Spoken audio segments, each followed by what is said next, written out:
And now we have a knot that's basically as streamlined as you can possibly get.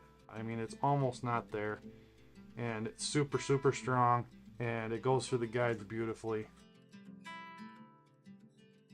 First thing you have to do with an FG knot is get some sort of anchor point downstream of the braid you're going to be tying, because you have to be able to hold this tight in your mouth and have it somewhat taut while you tie the knot. So usually I'll just prop my rod underneath something or up against something so it can't come back at me, and so I can put a little tension on that braid. Alright, first thing I'm going to do is put the braid in my teeth. I'm going to pull that line somewhat taut, but not super tight. The next step is to lay the fluorocarbon over the top of the braid, and I go from left to right, and I leave about a 6 to 8 inch tag off the end. I'm going to loop that fluorocarbon over the top of the braid and back around the back side away from me. Then I'm going to cross over and come under the braid towards me, and then back away from me again, and I'm going to continue that process for 21 loops on anything over about 15-pound test. And then I'm going to do about 25 loops for anything under 15-pound test. Okay, now I've got my wraps on there. I'm going to hold my mono or my fluoro tight here, and I'm going to do one whole, just one overhand knot right there. Okay, and that's going to hold the FG knot in place. And I'm going to kind of cinch that down, wet the knot, and here's where you really want to give it a good tug. So I'm going to wrap it, give it a nice, cinch it up good. That's what's going to really cinch those knots down on each other and kind of do that Chinese finger trap effect.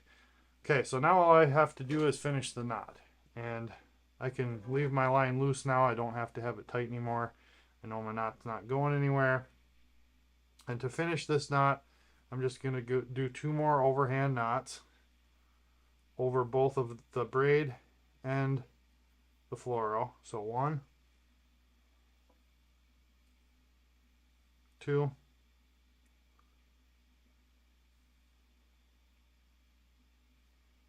now that is a finished knot other than trimming. I do one more step that some people don't do after this. So I'm going to trim my fluoro really tight to the knot. As long as you've cinched it up well, you should be able to cinch or trim it pretty tight. Now what I do is I'm going to add 2 more overhand knots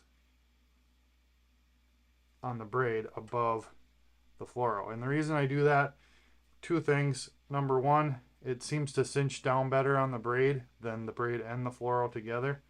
Number 2, it kind of creates a ramp down from that blunt end of the fluoro so that I don't have that blunt end kind of butting up against my guides. So, and then I can trim the braid pretty close here too, about an 1/8 inch, just to leave a little room for air. And now we have a knot that's basically as streamlined as you can possibly get for any kind of fishing knot. I mean, it's almost not there, and it's super strong, and it goes through the guides beautifully. So that is how I tie up an FG knot, you guys. And it looks like now I gotta tie a lure on here and hopefully go fishing. So we'll catch you later. Get hooked up.